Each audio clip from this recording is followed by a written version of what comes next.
शिवोऽहं शिवोऽहं शिवोऽहं शिवोऽहं शिवोऽहं शिवोऽहम् I have been yearning to go on Kailash Mansarovar Yatra for many years.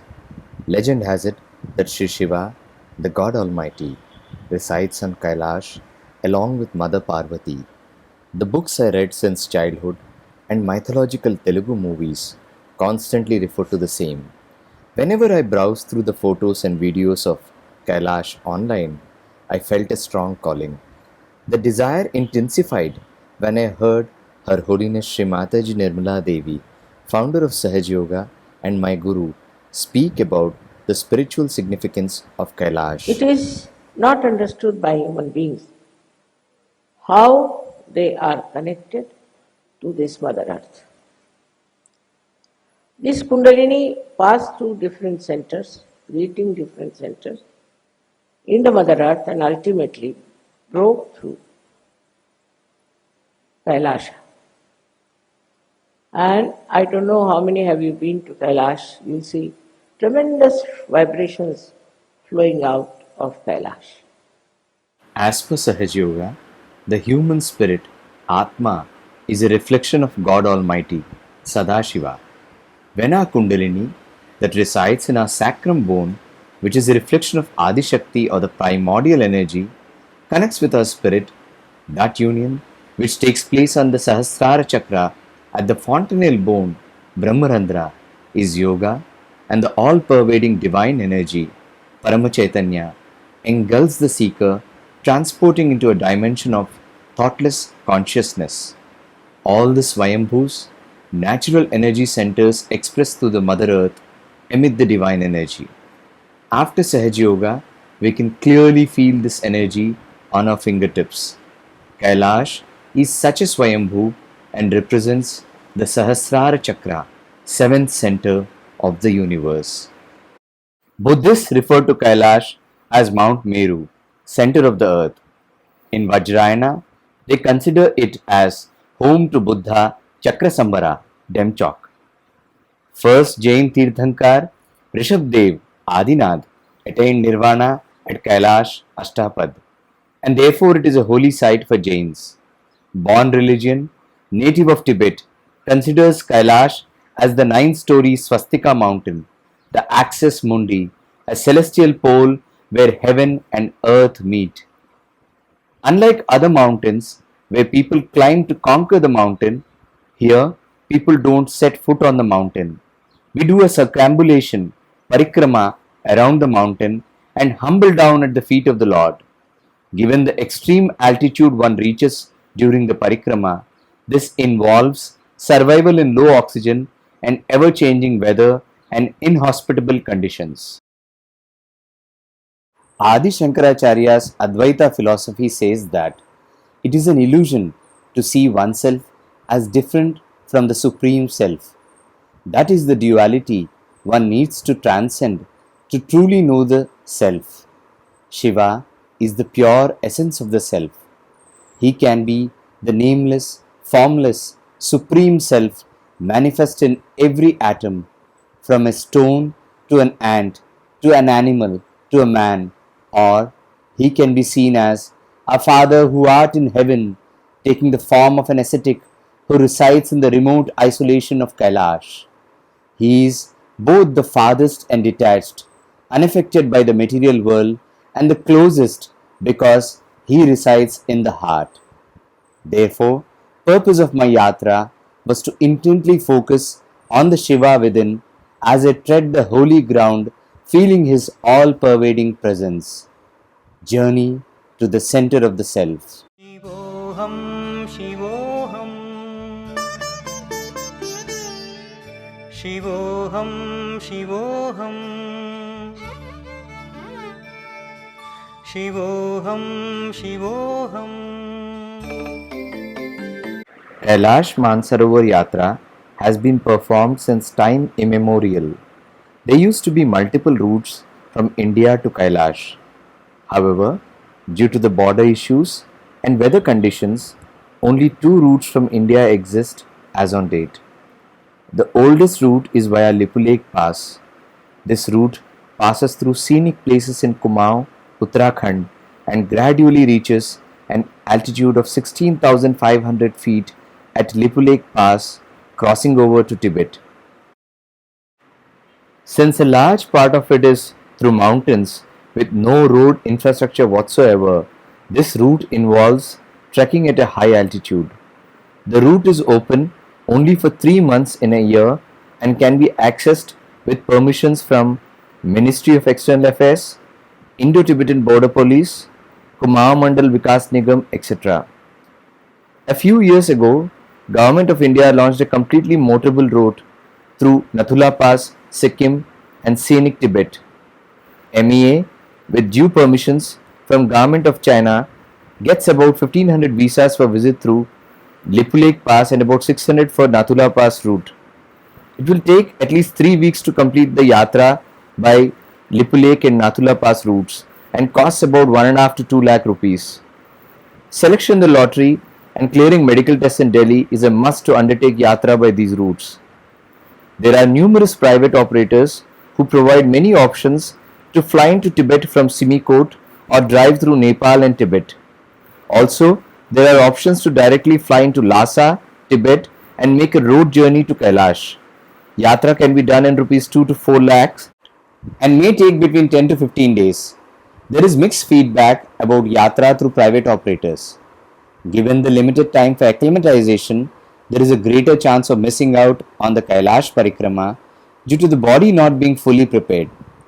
Given the language and regulation on Chinese side, quality of the tour really depends on the kind of private operator and guide. After considering all options, I preferred the Lipulek Pass route. The application process commences in April every year on the KMY site. There are about 18 batches that leave for Lipulek from June to August every year.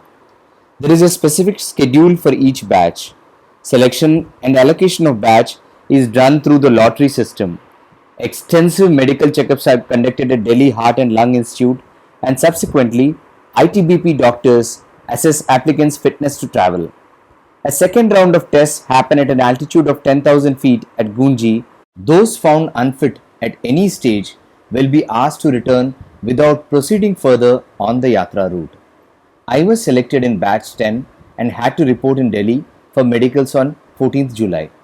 As part of the application process, a notarized bond on a stamp paper indemnifying government in case of loss of life is required.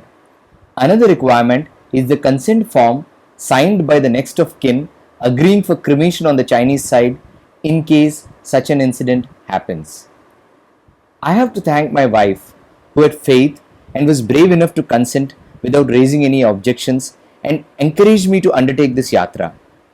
Given the risks involved, I also prepared an asset liability list, insurance policy details, contacts, etc. so that there isn't any chaos should anything happen. That was a bit difficult. Even reflecting on such a possibility can tug a few heartstrings and dampen the excitement. My parents and brother too encouraged me, though they were concerned about the low oxygen levels and not sure how I will cope. My daughter wished that I should fail medicals at Delhi or else at Gunji and return early. She didn't want me to be away from her for 3 weeks. Given the possibility of failing medical tests, I procrastinated on packing and just took some essentials in a duffel bag. Couple of trekking pants, sweatshirts, layers of warm clothing, headlamp, a water filter bottle, high ankle all-weather trekking shoes. My colleague Amjad lent his backpack and trekking pole. As I prepared to leave home, it occurred to me that almost every year, some people who go on this yatra never return. When such a thought flashes in the mind, bidding a goodbye to your loved ones can be daunting. But quiet confidence in the Supreme Self dispels the clouds of anxiety and concern. It is always difficult to take the first step, especially a step out of one's comfort zone. Just stay focused on the road ahead, one step at a time.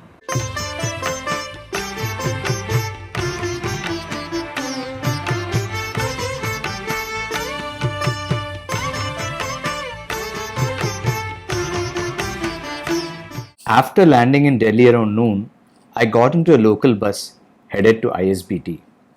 On his own volition, the bus driver took a 2-kilometer detour from the scheduled stop and dropped me at the Delhi Gujarati Samaj, where our stay was organized by the government. The bus driver's kind heart revealed the presence of the Almighty's attention to detail. At Gujarati Samaj, we were provided AC rooms on triple sharing.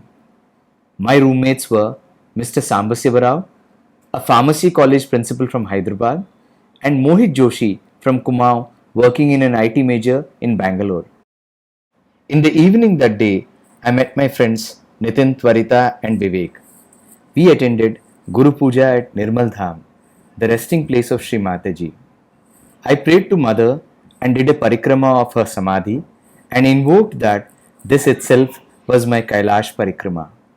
Enjoyed the peace and bliss that flowed there and felt that I had permission from my Guru for the Kailash Yatra. Next day morning, we reported empty stomach at DHLI, Delhi Heart and Lung Institute, and they conducted a series of tests throughout the day. General examination followed by ECG, blood routine and urine tests, PFT, stress echo test, etc. We would know the results of the tests next day after medicals at ITBP. Our passports were collected for China group visa. Later that day, I went to meet Yogi Mahajanji at his residence. Uncle made an interesting point. We can only progress if we realize that the divine is within us. We feel divinity within us when we feel our Kundalini. Then we experience our Kundalini as the source of vibrations. Thereafter, we do not run here and there for vibrations. Why run after borrowed vibrations when they are innate? Like a musk deer searching the entire forest, not knowing that the fragrance is actually coming from within. I pondered over his words and told him, my yatra is a kind of penance to intensely focus on the self. I do not have a specific ask or a desire or a wish or a boon from the yatra as such. I do not even know what to expect from this. I just want to experience it. Whatever it is. Uncle smiled. Next day at ITBP, the doctors declared me medically fit to undertake the yatra. We met Suresh Saini, a fellow yatri and an advocate now working in real estate in New Delhi and Haryana. The following day, we had briefing at MEA office on the do's and don'ts. We met our entire batch, which now stood at 52 yatris, almost 30 of them over 50 years old. The eldest yatri, Mr. K.M. Prasad, was 69 years old. He was travelling to Kailash for the 4th time. The batch had 2 senior government officers accompanying us as liaison officers, Mr. Navneet Kothari and Mr. Arun Gupta. All interactions with the Chinese side and key decisions on the itinerary were prerogatives of the LOs. Given the difficult terrain, we were advised to take a pony and a porter, and many people opted for the same. I wanted to do the trip by walk and decided against getting a pony or a porter. News about a yatri, a doctor from previous batch, passing away at Kailash, grounded the heightened enthusiasm of the group. We were briefed by doctors about altitude mountain sickness and the life-threatening consequences thereof. We had a couple of doctors in the batch and a medical committee was formed. Committees were also formed for luggage, security and food, etc. We were asked to pack our main luggage and load them in trucks. We were to just keep essentials for the next 2 days with us. Once we start the trek, our main luggage will be carried by mules and we will get it once in 3-4 days. We will only be having our backpacks with us. We left at 6 a.m. from Delhi by air-conditioned Volvo buses. Enthusiastic NGOs and devotees organized welcome and send-off at various points en route. It was amazing to see such unconditional affection and warmth for the Kailash Yatris from people. By 2 p.m., we reached Kathgodam bus depot where we had to get into smaller non-AC buses as big buses can't navigate the steep slopes and narrow roads. By about 7 p.m., we reached Almora. Stay was organized at KMVN guest house. Hot soup and dinner followed. We left on schedule at 5 a.m. from Almora. This was my first visit to Kumaon region of Uttarakhand. It is home to lofty Himalayan peaks, forests of Chir, pine and deodar. Kumaon, perhaps derived from Kurmanchal, meaning land of the Kurmavatar, the tortoise incarnation of Lord Vishnu. Every peak or mountain range here invokes a myth or the name of a god or a goddess. We stopped at Golu Devta Mandir. The temple had bells and stamp papers hanging all over. People who seek justice in any matter submit their petitions to Golu Devta. They believe that in the court of God they will get justice. We had lunch at Didi Hut, tasted this yummy green chutney which is a staple of Kumaon region. Locals call it the Bhang chutney. ITBP at Mirthi organized a grand welcome for us. ITBP medicos briefed us again on altitude sickness and informed that medical tests at Gunji will determine our fitness to travel further. A special control room was set up to provide updates to families of Yatris about our Yatra status. We left Mirthi and reached Dharchula by 6:30 pm. Dharchula is on the Indo-Nepal border. Ferocious Kali River separates India and Nepal here. There is a bridge connecting both sides. The town on the other side in Nepal is also called Dharchula. After Dharchula, we would not be having any access to phone or internet. We checked into our rooms at KMVN guest house, which was on the banks of Kali River. Most of us were anxious about the next day as the real yatra, the trek, will commence. Ram Sevakji, a 65-year-old farmer from a remote village in Bihar who was doing his Kailash Yatra for the fourth time, advised me to hire a porter. Porter will also be like a guide and help to you, he counseled me. I agreed.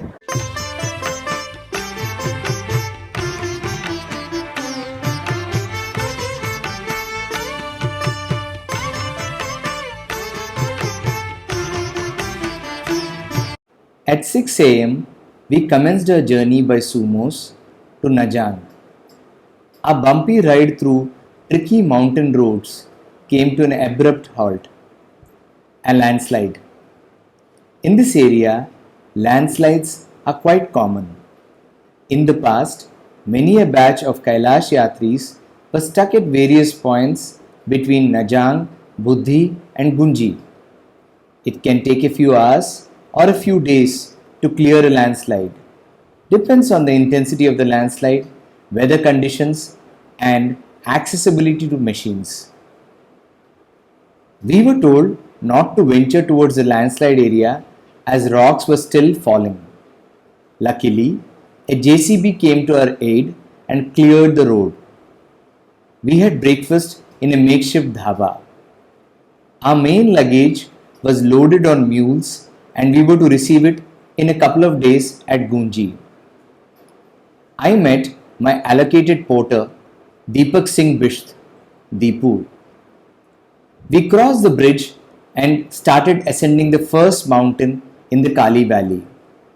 It was quite crowded there. It became a very tricky climb. There were a couple of massive waterfalls to our left. The view was quite spectacular. That's the bridge we crossed and walked up. Oh, these waterfalls, and we're going to go up like that. As the old route, which was at a lower gradient as it went along the Kali River, was shut, we had to take a massive detour, and the new route involved multiple ascents and descents over numerous mountains. The descents were steep even for the horses. We learned that whenever horses come from rear or on the front side, step aside and give them way. And when we walk, we should never stand towards the valley or cliff side but stay closer to the mountain side so that a slip doesn't result in a steep fall. As it is a mountain path, rocks are uneven. Steep ascents and descents ensure one is absolutely alert. It is almost meditative, as one can't think about past or future. One needs to be in the present, in the exact moment. The mind and body need to be in sync to be able to land each step with balance. Gradually, a pace sets and one doesn't want to stop or lose the rhythm. Photography or thirst tend to break the rhythm. Everyone finds their own rhythm and walking partners. Uttarakhand government provided police escort to the group. One policeman at the head and one at the tail end of the group. No one should overtake the policeman at the head and no one to be left behind the tail. I was neither too slow nor too fast. I learned to plan my breaks in such a way that we don't miss out on admiring the views or availing hydration. Soon, I was walking alone with Deepu as my company. Yatris seated on horses were having challenges of their own. When you walk, you are the master. But when you sit on a horseback, you need to watch the horse owner who is directing the horse, and the path. Horse can slip any time, throwing you off balance. Rockfall can happen anytime. Horses react to sounds in different, unexpected ways. Horse ride on steep mountain paths can be quite back-breaking, not to mention the discomfort in groins and thighs. Also, sometimes people tend to doze off on a horseback, and a fall from a horse in the mountains can be quite dangerous. But over the course of the yatra, people do get used to their horses. They are smart animals and understand their riders and risks on their path. We had lunch in a makeshift dhaba near Malpa. Malpa is a place where a great tragedy happened in the year 1998. The entire village, along with a batch of 60 Kailash Manasarovar Yatris, were crushed to death in a massive landslide. That was one of India's worst landslides ever. By about 2:33 pm, we reached Lamari camp. ITBP personnel gave us a warm welcome and served us tea. After a brief halt, we proceeded further. We arrived by 5 pm at the Buddhi camp of KMVN. They had some fiberglass huts and group accommodation. Solar energy powers the place, and we were told the lights will turn on between 7 and 9 pm. Health app in my phone indicated that we walked 24 kilometers and climbed the equivalent of 465 floors. The first day's trek was exhausting. Some yatris had nausea, fever, dehydration.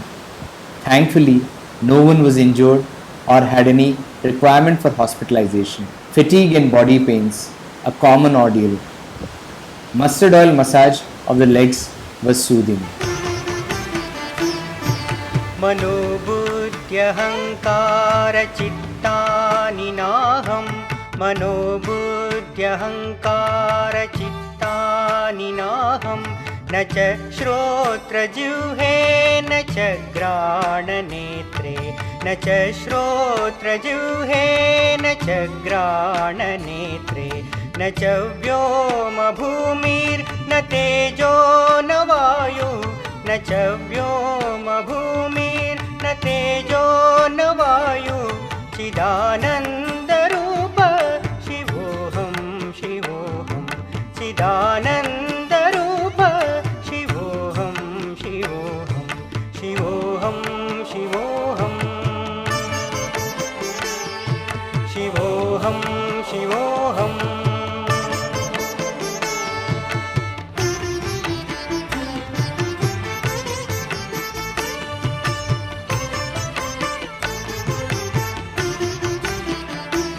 We started moving by 6 am, soaking in the lovely views.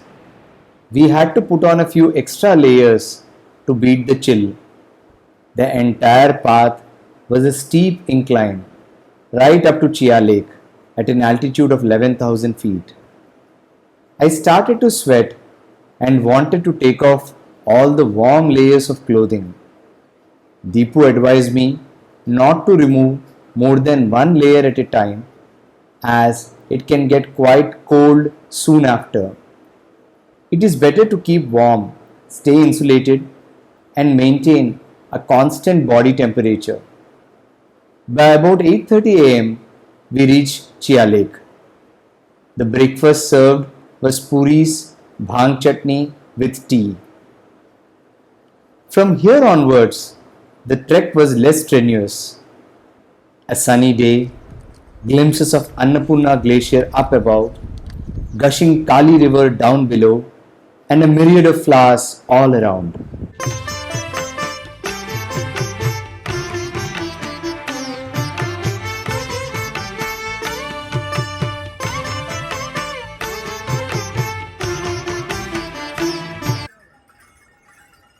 We crossed Garbyang village. Many houses had beautifully hand-carved wooden doors and windows. Garbyang used to be an important center for Indo-Tibet trading until the 1962 Indo-China War. It was called Chota Vilayat during those days. Many villagers shifted to nearby towns as houses were sinking due to geological reasons. Now it's more popular as the sinking village. I met Mr. Rao and Joshiji on the way. We chatted for a while and took a few snaps together, and then I moved ahead. Most of the stretch I walked alone. Deepu was walking with his other porter friends either a few hundred meters ahead or behind. I was enjoying the solitude and the walk was meditative. By about 3 pm, we reached Gunji. We had to cross a bridge over the Kali River and walk into the KMVN camp. Fiber huts were much bigger than the ones in Buddhi. Here, we had cots and comfortable mattresses. Toilets were clean. Gunji, situated at a height of 10,000 feet, also serves as a base for yatris going to Adi Kailash or Chota Kailash. This is about 40 kilometers left of Gunji and is quite scenic. However, we will be going in the opposite direction to Bada Kailash or Kailash Mansarovar. By evening, our entire batch had reached Gunji and everyone was in good health. We had dinner and then a briefing by ITBP medical staff. They cautioned about altitude sickness and asked us to be vigilant. Next day, we would be trekking about 4 kilometers to the adjoining Nabhi village and stay the night there. The day after, we returned to Gunji for our medical tests. If we do not clear the medicals, we will not be allowed to proceed further. All the yatris were advised to take Diamox to prevent altitude sickness. Almost every day we were in a new place, and at every place I had my little corner to meditate. When indoors, it was my cot or mattress facing Sri Mataji's photo placed in a respectable corner. And in outdoors, it could be anywhere, facing a tree or a mountain or a river. Once the attention turns inside, people, noise, ambience, nothing matters. The purity of Himalayas ensures thoughtlessness. Most of the waking time, I used to be self-absorbed. My socializing with other yatris was limited to exchanging pleasantries. As dawn broke that day, revealing the sight of sun-kissed Annapurna Glacier, it filled us with abundant joy. We also saw Mahadev Parvat. One can see a face formation on the Mahadev peak, which locals refer to as face of Mahadev. We also saw a mountain with a formation of Om. This was not Om Parvat, we were informed. We will be seeing Om Parvat in a couple of days. In Om Parvat, the snow forms into Om, but on this mountain at Gunji, the area not covered by snow formed Om. After breakfast, we moved to Nabhi village. After the first 2 days of heavy trekking, this turned out to be a walk in the park for all the yatris. We were warmly welcomed by the villagers at Nabhi. We were put in their beautiful stone houses. Nabhi village and all the surrounding areas are called Vyas Valley. Locals consider themselves as part of the family of sage Vedavyasa, the author of epic Mahabharata. Bhoja trees grow here. Ancient sages used to write their verses, stories on the leaves of Bhoja tree, Bhojapatra.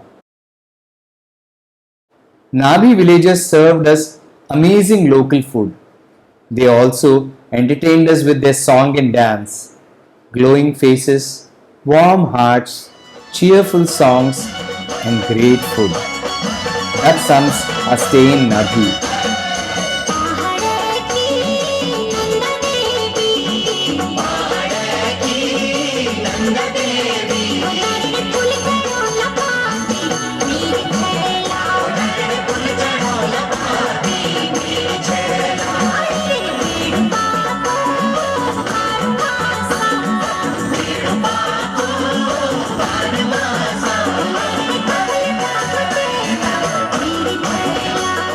Surprisingly, it was chilly in the day and warmer in the night here. Meanwhile, we realized few side effects of Diamox tablets. It causes some kind of tingling in the fingertips and in the head, and one needs to visit the restroom more often. In the mountains, with minimum toilet facilities and electricity, this can be an ordeal. Next day, after breakfast at Nabhi, we left for Gunji. At Gunji, we assembled in the medical room of ITBP. Doctors said, our lives are more important than the yatra itself, and therefore they will not compromise on our safety. Most of us were worried about the medical checkup as the prospects of failing in these tests and returning home unnerved us. Almost 70% yatris were detected with high blood pressure. This included many who never had any BP issues ever. Doctors advised them to take their medicines, especially Diamox, and asked to come back in the evening for a second round check. Some yatris were cleared on condition that they will not walk any further and that they should take up a horse. And some were cleared only till further medical checkup at Navidhan the day after. Fortunately, I was cleared in the first round itself without any further medical tests.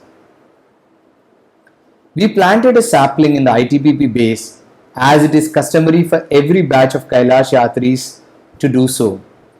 Plants in a low oxygen area is a great idea. As we go up from Gunji, the oxygen levels will start depleting. न च प्राणसंज्ञो न वै पञ्चवायु न च प्राणसंज्ञो न वै पञ्चवायु न वा सप्तधातुर्न वा पञ्चकोश न वा सप्तधातुर्न वा पञ्चकोश न वाक्पाणिपादं न चोपस्थपायु न वाक्पाणिपादं न चोपस्थपायु चिदानन्दरूप शिवोऽहं शिवोऽहं चिदानन्दरूप शिवोऽहं शिवोऽहं शिवोऽहं शिवोऽहं शिवोऽहं शिवोऽहम्. After breakfast at Gunji, we started our trek to Kalapani, the origin of river Kali. The river looks muddy, therefore it is called Kalapani, black water. While the water looks muddy from a distance, it is actually clean and pure. All through this journey, river Kali has been our constant companion. Weather had been kind to us thus far, without rain or landslides. We started our climb along the mountain path with river Kali crisscrossing our way. It was an uphill walk, but the incline was quite gentle. Some preparatory work for road laying had begun. Perhaps that ensured some gradients were smooth. We were told that in a few years there will be full road connectivity from Dharchula to Lipu Lake Pass. The charm of trekking through the mountains at a pace one's feet can carry is a major highlight of this yatra. If it were to become a road trip, then the peace, pace, and serenity may not be the same. We noticed that the vegetation has started thinning because of reducing oxygen levels. Majestic Himalayan mountain ranges dwarfed us. Deepu moved ahead with his friends. I was enjoying the solitude, steady pace, and the benevolent gaze of the mountains.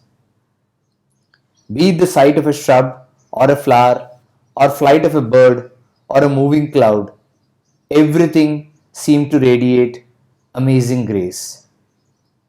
Everything is in its place, in peace. Mind, heart, and attention merge, echoing the unity of the Trinity.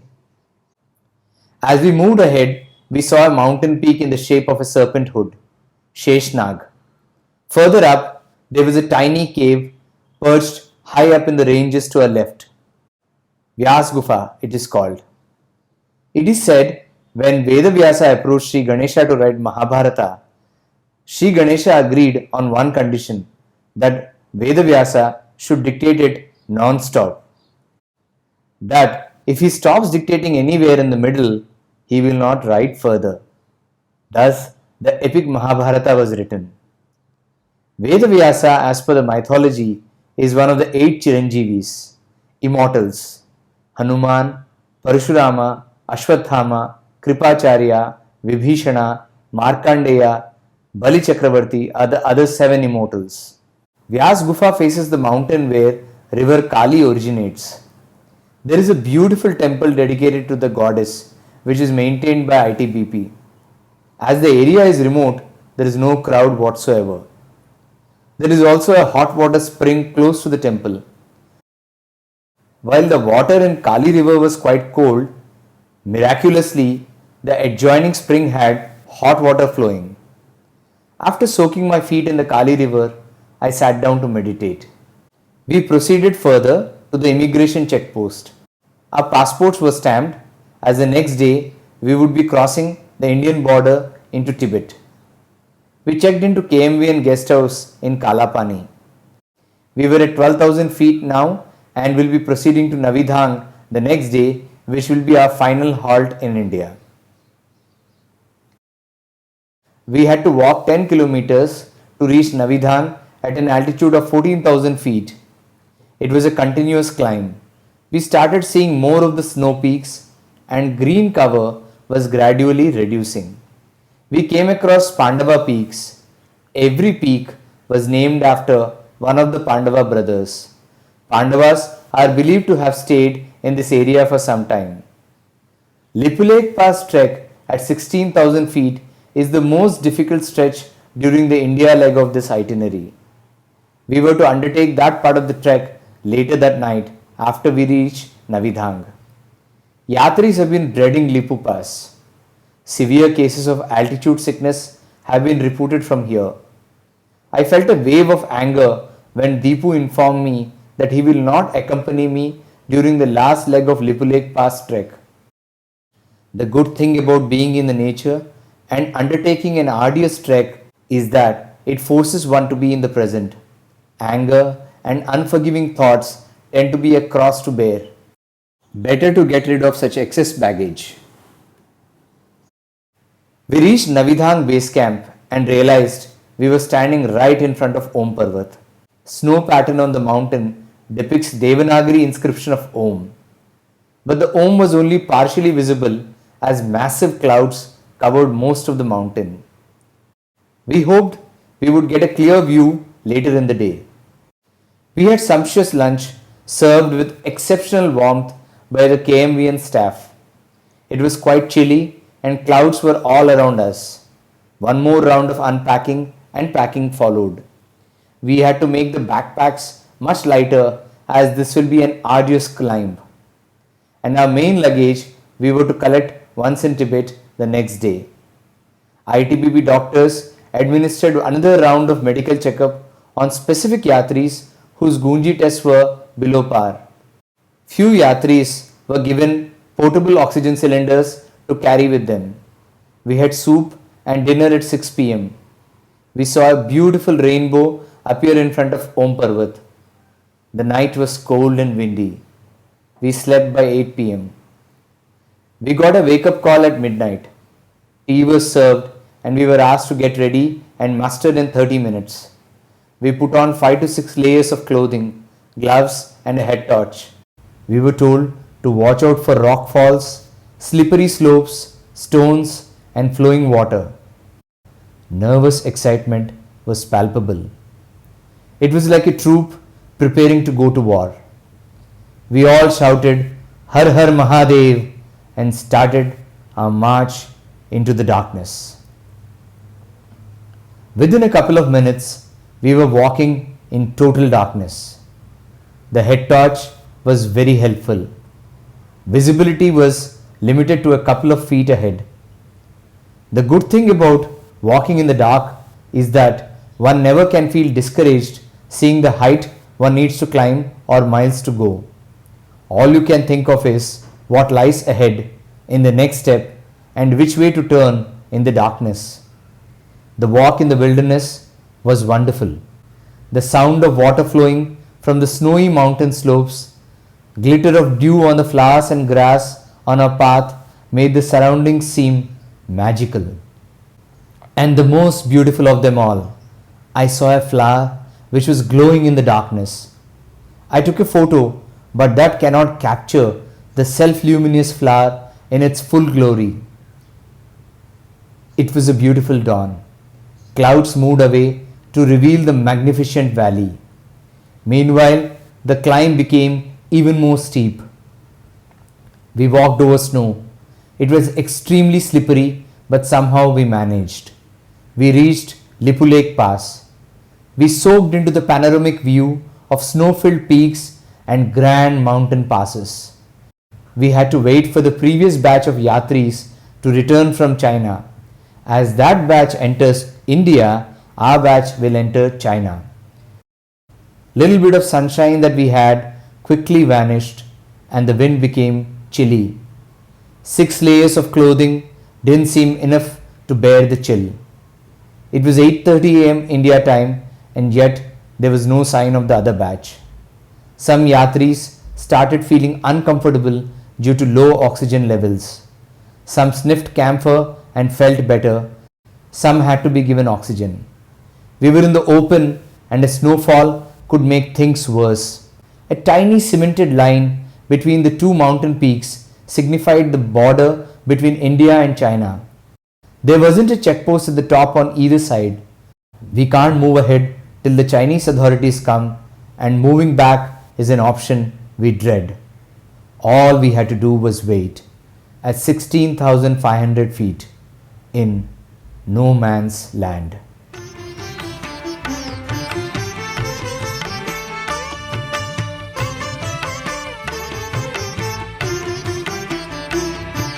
न मे द्वेषरागौ न मे लोभमोहौ न मे द्वेषरागौ न मे लोभमोहौ मधो नैव मे नैव मात्सर्यभाव मधो नैव मे नैव मात्सर्यभाव न धर्मो न चार्तो न कामो न मोक्ष न धर्मो न चार्तो न कामो न मोक्ष चिदानन्दरूप शिवोऽहं शिवोऽहं चिदानन्दरूप शिवोऽहं शिवोऽहं शिवोऽहं शिवोऽहं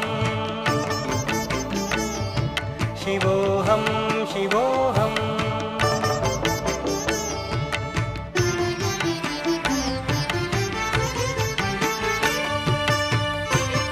It was 10:30 am when the yatris of the returning batch started walking up the narrow mountain pass from the Chinese side.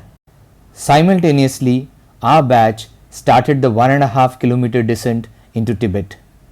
For some reason, the Chinese officers were annoyed and they asked us to walk back all the way to the top, to the no man's land. They wanted to do our passport check at the mountain top. The liaison officer of Batch 8 had a heated argument with the Tibetan guide and Chinese officers. She said that for all the previous batches, the check happened at the lower level. Our LO pleaded that since many senior citizens were in the batch, they should be considerate and do the passport check at the point itself and not send us all the way back. The Chinese officers were unyielding, and so we had to retrace our steps. Our passports were checked. We once again walked down the narrow pass and boarded the waiting buses. In about an hour, we were in Taklakot. Chinese refer to the town as Purang. It is the gateway to western Tibet and Kailash. We were put through lengthy immigration and customs checks. Every part of the luggage was checked manually. Mobile phones were checked, including the photos stored. Chinese authorities look out for any anti-China or free Tibet propaganda material and put people through rigorous questioning if they find any Dalai Lama photos, etc. in the mobile phones. We had a Tibetan guide with us. He spoke fluent Hindi. By about 2 p.m., we settled in our hotel rooms. Me and Sureshji shared a room.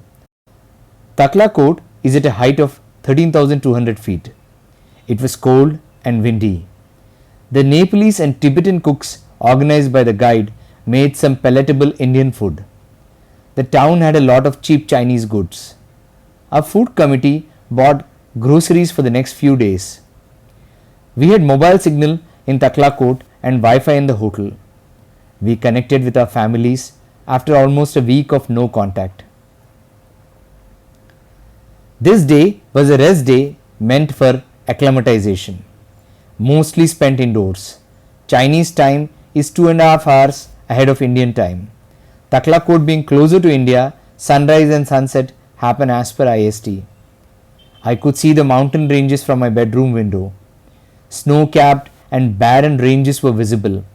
I wondered if Kailash will be visible from here. I woke up around 5 a.m. and meditated sitting on my bed. As I opened my eyes, I saw a massive mountain at the far corner. This was towering over the ranges thus far visible. In the last 2 days, I had not seen this mountain as clouds had covered the higher ranges. I wondered if this was Kailash. The mountain vanished as quickly as it appeared. During breakfast, I checked with Prasadji, who was visiting Kailash for the 4th time. He looked at the photo and confirmed that this was Kailash. However, our Tibetan guide felt this was Mount Mandhata, as he believed it is impossible to see Kailash from Taklakot. We packed our bags and boarded the buses by 10:30 a.m. We were headed to Darchin, where we will stay for the night. The roads in Tibet were in excellent condition. Even at higher altitudes, they managed to build and manage good roads. We were told we can take a quick bath at Manasarovar. From 2018 onwards, China has banned pilgrims from taking a dip in the Manasarovar lake. Tibetan Buddhists consider Manasarovar as the mother and consider it too holy to even enter the water. Perhaps that was the reason such a ban was enforced. In the Indian tradition, though, it is believed that a dip in the holy waters cleanses the soul. So, we took buckets, walked into the lake, filled water in the buckets, and came out to the bank and bathed. Water was quite cold. I poured a few buckets of water on me and then foot soaked for a while. Tremendous energy and bliss poured as I soaked my feet in the water and meditated. It was a blessing that we could bath with the holy water before Kailash Parikrama. The sun was shining brightly. The blue of the sky and the blue of the water were contrasting with the surrounding silver clouds. Divine symphony was at play. We could not see Kailash from Manasarovar as clouds covered the higher ranges. After a while, we got into the bus and left for Darchin. By 2:30 p.m., we reached Darchin at an altitude of 15,000 feet. I returned to the room and rested. After an hour or so, Sureshji woke me up and asked me to go towards the road and see Kailash. I sprang out of the bed and ran towards the road. Majestic Kailash, was standing tall and showering grace. The snow-capped south face of the mountain was visible to us. I humbly bowed and sat down to meditate. Almost till late evening, Mount Kailash was clearly visible. By late evening, clouds covered the mountain. Darchan is a town at the foothill of Kailash, and our Kailash Parikrama was to begin the next day. Over the next 3 days, we will walk around the mountain, covering a distance of 52 kilometers, reaching a maximum altitude of 19,500 feet at Dolma Pass. The whole zone is spread over hundreds of miles. To the west is Rakshasthal, in the north is Mount Kailash, to the east is Manasarovar Lake,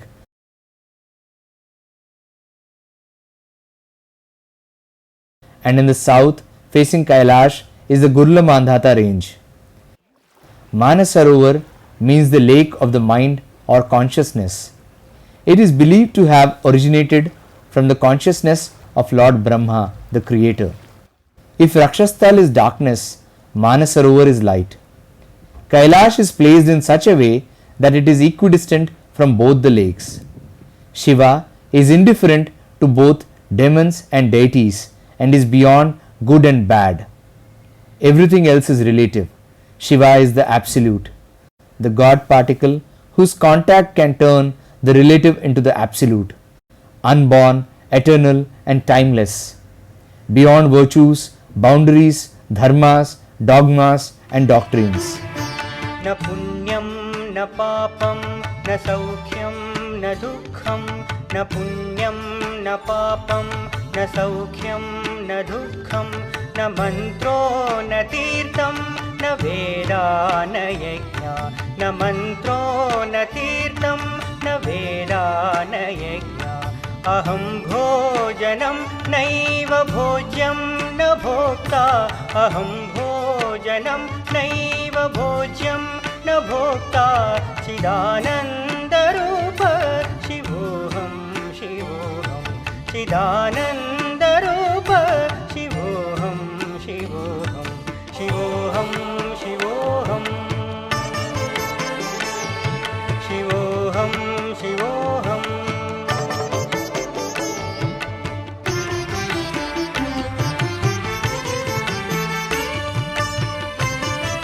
We reached Tadboche at 10:30 in the morning. We start the Kailash Parikrama from the south face and will move towards the west face. Kailash was to our right, covered in thick clouds. Yatris were assigned horses and porters at this point. I did not opt for a horse. I met my porter, Zunzun. She did not know a word of English, so there was hardly any communication with her. Tibetans live in tough conditions. They look cheerful and greet with a bright smile. We passed the Yamdwar, gate of the god of death. Some believe that crossing Yamdwar signifies the seeker going beyond the limits of the physical body as his spirit treads the holy ground of Shiva, the supreme spirit. There were lots of mountains on both sides of our trail. The landscape was quite unique. Uneven rocky land, vast open spaces with some green patches and water streaming down from some mountain slopes. It was noon, but the sun wasn't in sight. Icy cold winds ensured we kept our layers on as we walked.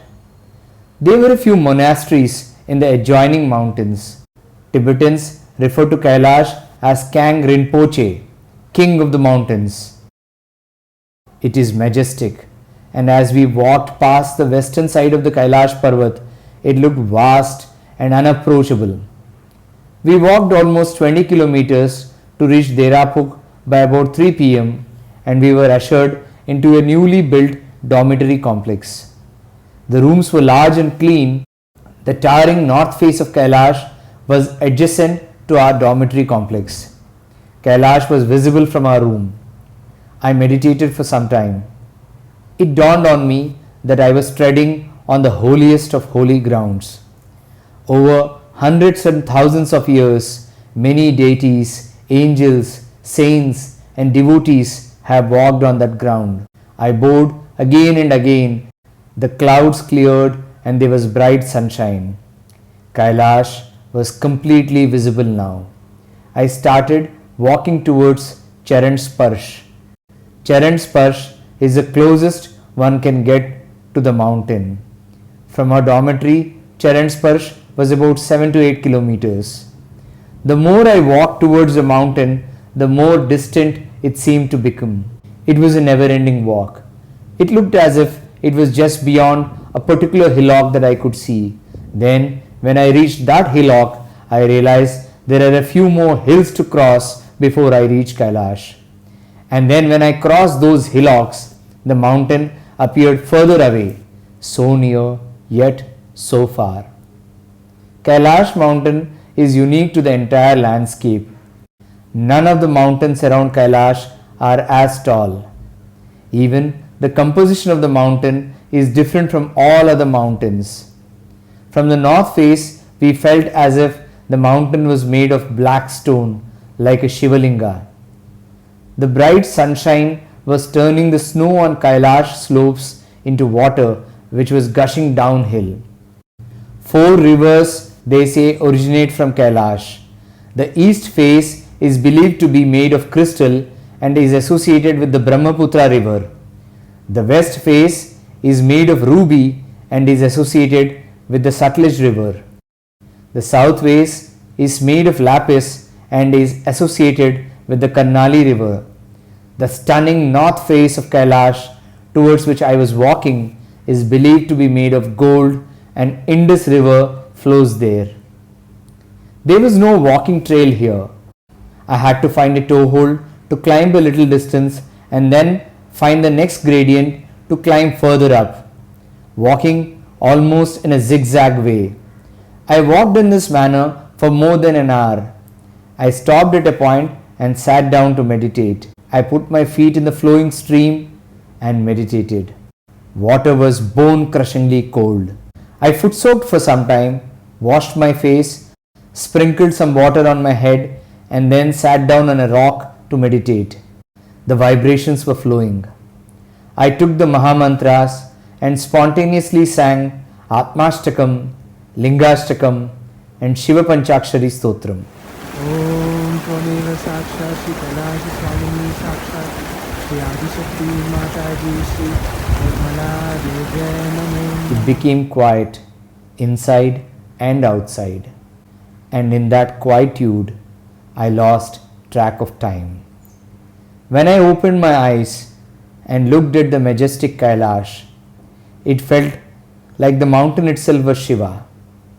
As I was looking at Kailasha, I felt that the Kailasha was not outside but inside me, on my Sahasrara. As the divine cool breeze started pouring down from my Sahasrara, the color of the sky and the color of the mountain started changing. It started snowing gently. The snowfall gradually gained pace. I bowed to Kailash and started my walk back to the dormitory. As I pondered whether I should have walked further towards the mountain instead of settling down to meditate, it dawned on me that Kailash is not outside but very much inside all of us. One can physically live their life under the Kailash mountain but still not make it to the mountain. One can be thousands of kilometers away but be connected to the Kailash inside. Kailash is not a mountain outside, but it is actually the state of consciousness that dawns on us. It helps us realize that the all-pervading energy outside, Shiva, and the flame of energy inside us, or Atma, are connected and that they are one and the same. If we were to think of Kailasha as a massive volcanic mountain, Shiva is its eternal fire, then our individual self is like a matchstick. The tip of the matchstick carries the Shakti, the Kundalini energy to light it, but that is in a dormant state. We need to just ignite the matchstick and we have access to the energy of the volcano, because the fire in a lighted matchstick and the fire in the volcano are the same. To ignite the matchstick, we don't need to visit the volcano. First, we need an intent to light it, and then there is an act of generating friction. Then all it takes is a split second to light the fire. Some get to that split second in a split second, and some take hundreds and thousands of years. The intent to light is seeking.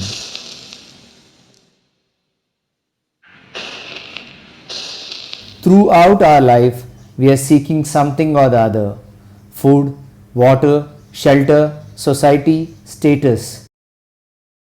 The highest order of seeking is when we seek to know ourselves. And when one undertakes the journey to seek the self, one starts making the effort to light their matchstick. For some, the journey can last a split second, and for some, many lifetimes. An enlightened master is Sakshat Shiva, because the matchstick is fully lit and has merged with the volcano. An enlightened master like Sri Mataji Nirmala Devi can teach the technique Sahaja Yoga and make the journey seem effortless. One can undertake this journey even without the tutelage of a master. It is a matter of individual choice. One can keep rubbing the matchstick against every surface available in the world to see what works, or just use the matchbox, which is proven to light the fire with minimum effort. Just like nature of the fire never changes, Shiva is that unborn, unchanging, omnipotent, omnipresent, ever burning, eternal fire. Our Kundalini, Shakti, when awakened, can light the spirit, and we can feel the grace of Shiva flowing through us. When this happens, we stop identifying ourselves with the matchstick, our physical being, but know that we are actually the fire that it is carrying, Shiva. And in that light, we realize that everything inside and outside is Shiva. शिवोऽहं शिवोऽहं शिवोऽहं शिवोऽहं शिवोऽहं शिवोऽहम्. The walk downhill was blissful. The gentle rain and difficult terrain was no reason to worry. The Lord had filled my cup and I was content. Hot soup was waiting for me as I walked down to Dirapuk dormitory. We were to leave for the second leg of the parikrama next day morning at 5 am. This was to be the most difficult day of the entire yatra, as we will be ascending to Dolma Pass at 19,500 feet. We had an early dinner and slept. I could not sleep much and kept looking at the glorious Kailash mountain from my window. We had a wake-up call at 4 am. Tea was served. It was quite dark outside. I wanted to catch a glimpse of Kailash under the starlit night. But it happened to be Amavasya, no moon day. Due to the thick cloud cover, we could not see the stars. That day happened to be Masa Sivaratri, monthly birthday of Shiva. As I wondered, how could the one without birth or death have a birthday, I recalled my wife mentioning that some believe Shiva does Tandava dance on Kailasha on this day. I meditated for some time. After Dirapuk, while we may get to see Kailash from other angles, we will not have such a close view. Those of us who were doing the parikrama on foot were asked to leave by 5 am. Yatris on the horses would leave at 6 am. I was wearing 6 layers of clothing and put on my headlight. We started walking in the dark. We had to cover 28 kilometers. Zunzun was an expert, well versed with the route. She walked ahead and I followed her. Ram Sevak Ji walked with us for some time. We were gradually ascending to the higher reaches. We will walk by the east face of the Kailash after we cross the revered and dreaded Dolma Pass. Dolma Devi is the guardian deity of this pass, and Tibetans hold her in high esteem. They believe one cannot pass the Dolma Pass without her permission. Some Tibetans do the parikrama prostrating on a path where walking was difficult. I wondered how they get the energy to do the parikrama prostrating body length with every single step.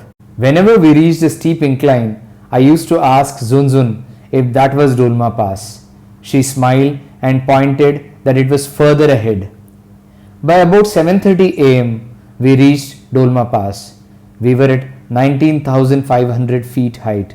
Dolma Pass was quite steep and slippery. Zunzun found a friend and moved ahead chatting with her. I was alone while crossing Dolma Pass. Just below Dolma Pass was Gauri Kund, where it is believed Sri Gauri created Sri Ganesha with her body paste. I wondered if Dolma was actually Mother Gauri. The energy and vibrations of the place were amazing, and I was walking in complete thoughtlessness. The terrain was gradually becoming narrow, steep, and rocky. Perhaps oxygen levels were low. I saw a few Tibetan tourists sitting and inhaling puffs of oxygen from a portable cylinder. Death is not uncommon in Kailash Parikrama. When people die in Kailash Parikrama, Tibetans consider it holy and offer a sky burial.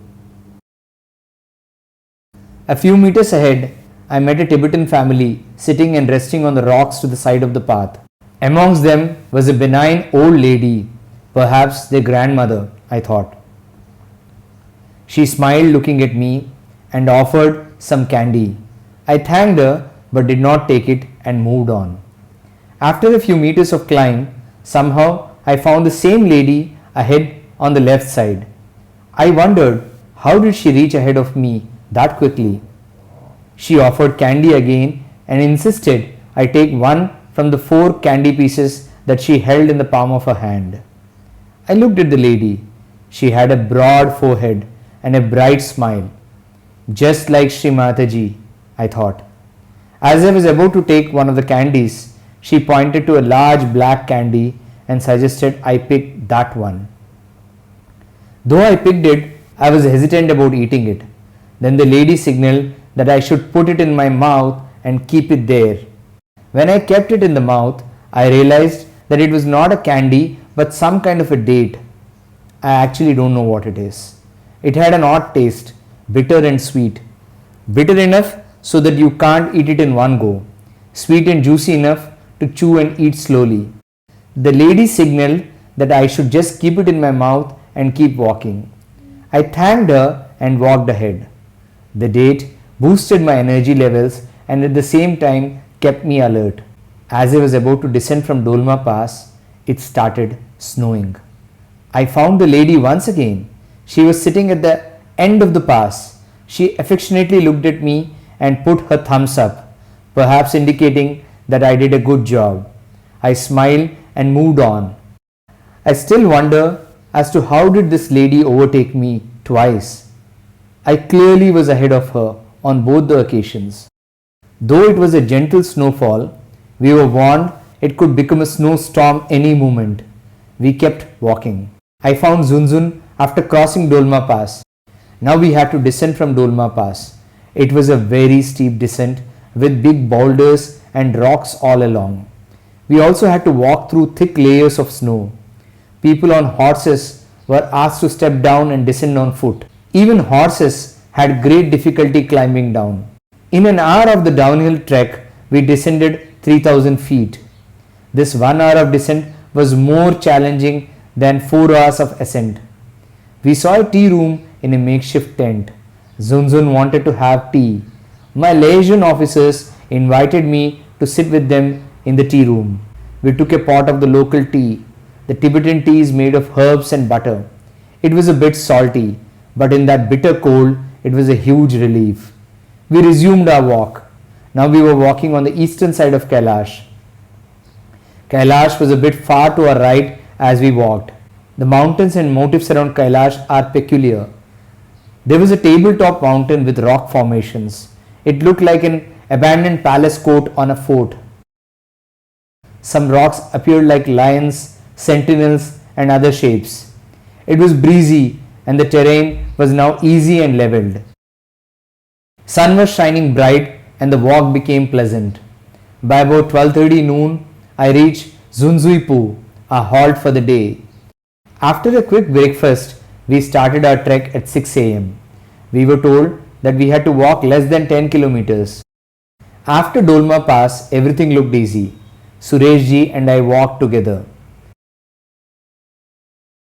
It was a beautiful dawn. The path was leveled with a few inclines in between.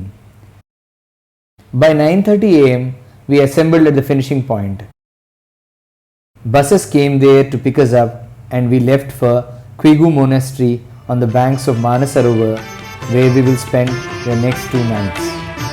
न मे मृत्युर्न शङ्का न मे जाति भेद न मे मृत्युर्न शङ्का न मे जाति भेद पिता नैव मे नैव माता न जन्म पिता नैव मे नैव माता न जन्म न बन्धुर्न मित्रं गुरुर्नैव शिष्य न बन्धुर्न मित्रं गुरुर्नैव शिष्य चिदानन्दरूप शिवोऽहं शिवोऽहं चिदानन्दरूप शिवोऽहं शिवोऽहं शिवोऽहं शिवोऽहं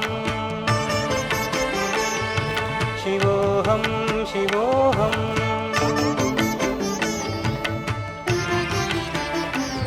Manasarovar lies at 15,000 feet above mean sea level, a relatively high elevation for a large freshwater lake on the mostly saline lake studded Tibetan plateau.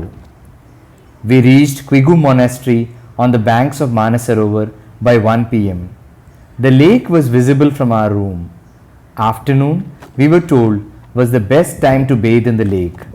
During the last 2 days of Kailash Parikrama, I didn't bathe because of lack of water in the toilets. Buddhists consider the lake as a mother and they do not step into the water. They just take a mug of water, and that too from a platform built for that purpose, and only wash their hair and face. Due to the ban on taking a dip in the lake, we bathed on the shore. Water was cold but bearable. After bath, I foot soaked and meditated. It was calm, cloudy and beautiful. We took a peaceful stroll by the banks of the lake. Some of the yatris made plans to gather at the lakeside at 2 am to catch a glimpse of the fabled Manasarovar descending stars. Some believe Saptarishis, the 7 sages from heaven, visit the lake at that hour, and that they are sighted as stars. Diamox ensured I got up in the night to use the washroom around 2:30 am. I heard some noises and I went to the lakeside. About 8 of our batch members narrated that they saw stars descend into the lake, shine for a while and disappear. However, I did not see the stars. At around 9 am, we saw magnificent Kailash appear on the other side of the bank. I sat down to meditate. Manasarovar is the lake of tranquility. Even time stands still here.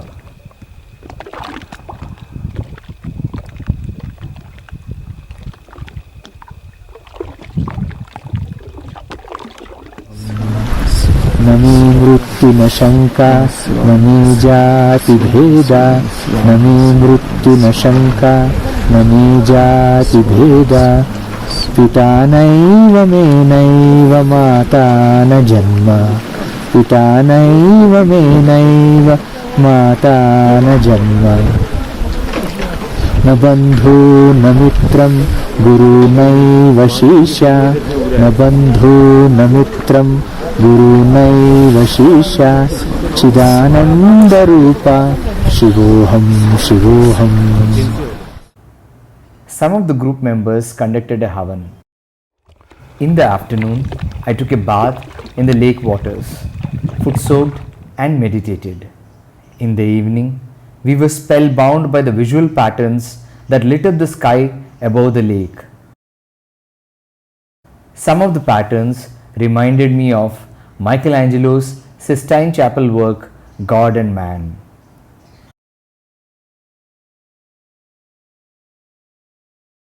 We left Quigu by 6 am and visited Kojarnath temple dedicated to Sri Ram.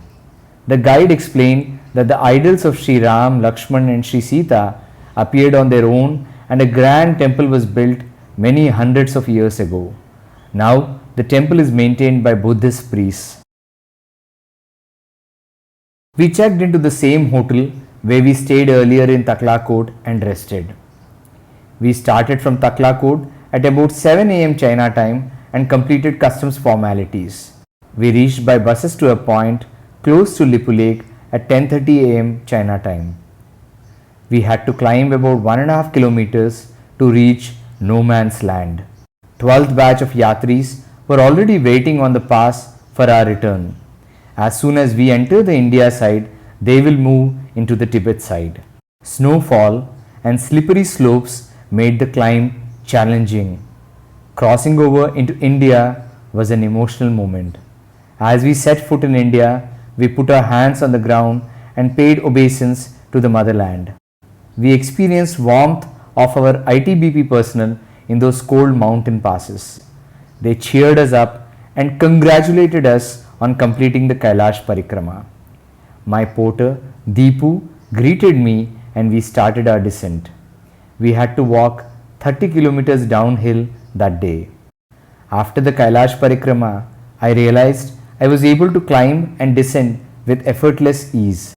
Weather conditions improved and we reached Navidhang by 9:40 am India time. At Navidhang, KMVN personnel warmly welcomed us.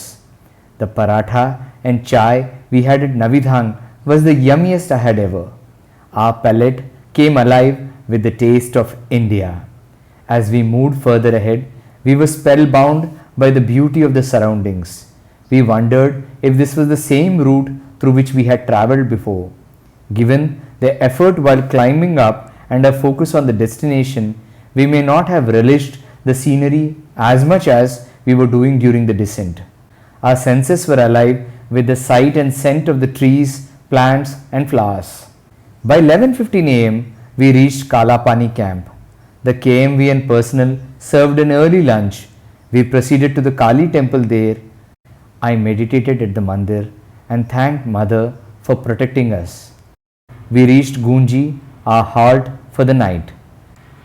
While it took us 3 days to walk from Gunji to Lipu Lake Pass, we completed the return journey in half a day.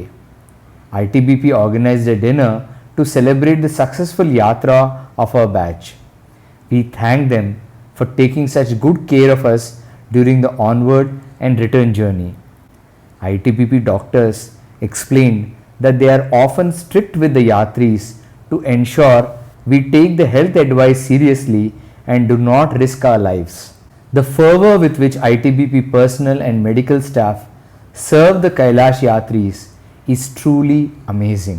But for these brave soldiers, it would have been impossible to undertake Kailash Yatra through this route. Their sincerity and ability to serve in these conditions is admirable. These brave sons toil hard to keep our nation secure. One needs to visit Gunji and Navidhang to experience the ability and warmth of our forces. Jai Hind. After a quick breakfast, we left at 7 am and started a 20-kilometer trek to Buddhi. From this point on, we were escorted by the Uttarakhand police. The sound of the Kali river and the sight of Annapurna range formed the backdrop of this trek. Sureshji and Deepu accompanied me. The valley was blooming with flowers. It was a sunny day and we were in no mood to stop. We passed through Garbhiyang and by 11 am we reached Chia Lake. In the cafeteria, we feasted on Maggi, which was served with a generous sprinkling of rye leaves, mustard. We started descending the steep mountain to Buddhi camp. It was rocky with uneven slopes and a wavering trail. Knees took a heavy toll while we descended this part.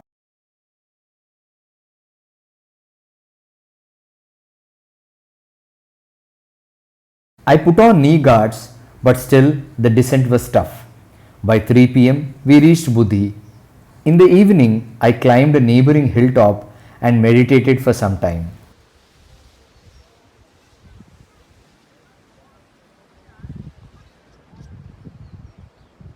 The panoramic views of the imposing mountains, valleys, and Kali River still the mind and cheer the soul.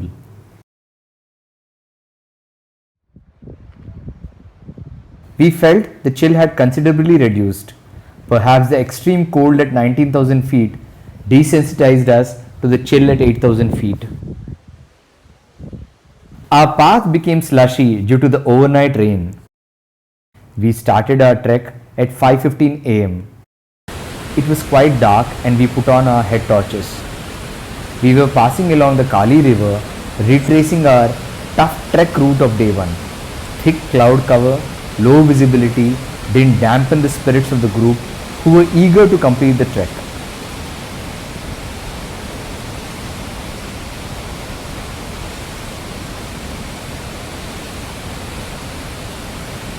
The euphoria at the beginning of the day gradually disappeared as we started descending unyielding, rocky, mountainous paths.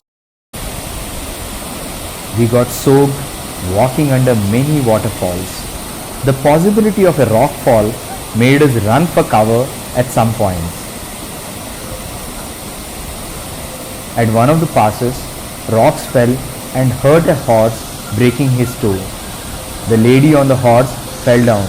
She fell towards the mountainside and escaped unhurt. By about 7:30 am, we reached Malpa and had breakfast. The old route along Kali River would have been an easier one, but the route was prohibited due to imminent danger of rock falls.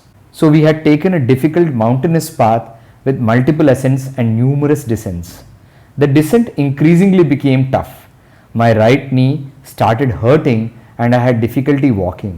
Blisters on my toes were hurting further, reducing my pace. I was finding it easier to climb but tougher to descend. I did not want to stop and kept pushing myself. I tried to keep my attention on the beautiful surroundings. The last 4 kilometers of descent was the most challenging.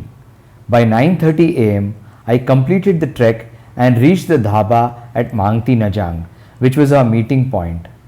From there on, we were to take jeeps and go to Dharchula, which was about 50 kilometers away. News came that a major landslide happened, blocking our road ahead. We need to wait for it to be cleared before we can move ahead. Our main luggage was lying near the dhaba in Mangti Najang. Ponies carried the luggage till that point and it was loaded into the van, but without the landslide being cleared, the van would not move ahead. We walked a few kilometers and reached the landslide area. Huge boulders blocked our way. Somehow we climbed, crawled and passed the landslide and got into the waiting jeeps. The jeeps moved slowly through the mountains. Within an hour, another landslide blocked our way. In a couple of hours, JCB machine cleared this one and we moved ahead. Everybody was hungry. We stopped at a village and bought whatever we could from a local shop. The shop owner remarked that it will not be a memorable trip if we completed it without any hardships and that such landslides were common in the mountains. I was amazed at the simplicity and ease with which locals in the mountains accept and adapt to Mother Nature without complaining. By about 6:30 pm, we reached Dharchula KMVN guest house. After resting for a while, we checked our weight at the weighing machine. Most yatris lost a few kilos. Some lost about 8 to 10 kilos. I lost about 3 kilos. The unintended weight loss lightened the spirits of the yatris and we had a sumptuous dinner. By about 8 am, we got into the buses and left for Jageshwar. It was raining heavily. Some yatris remarked that it was as if some divine force was holding back the rains till we completed our trek. During the entire duration of our trip, we had no major incidents of bad weather. Many batches were delayed by days due to bad weather. For this very reason, we were advised against booking return tickets till we reached Delhi. Weather in the mountains does not listen to man. I thanked Sri Mataji for the divine protection. We had lunch at Pitoragad. The flowers, including one which looked like a garlanded shivling, amazed us.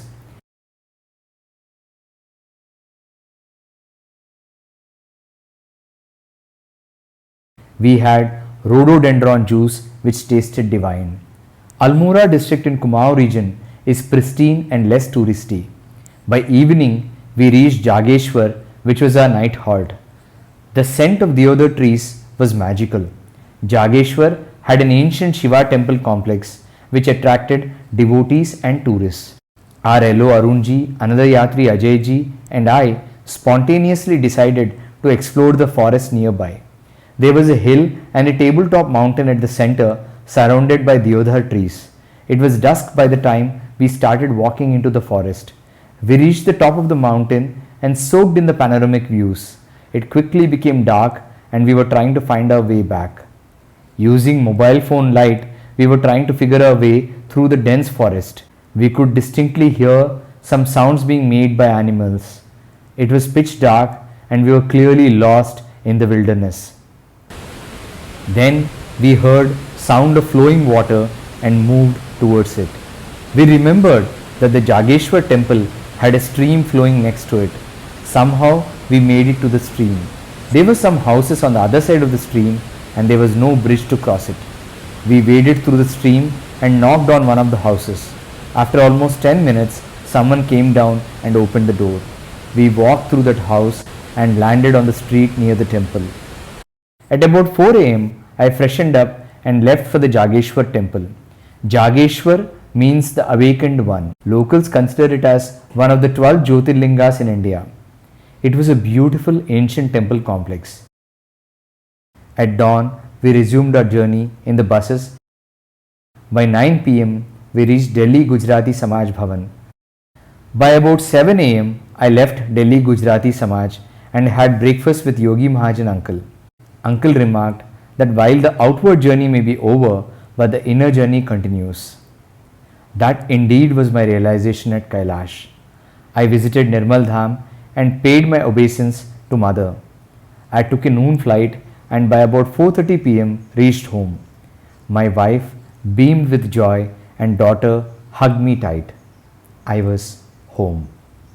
My Kailash Manasarovar Yatra ends, but the journey continues.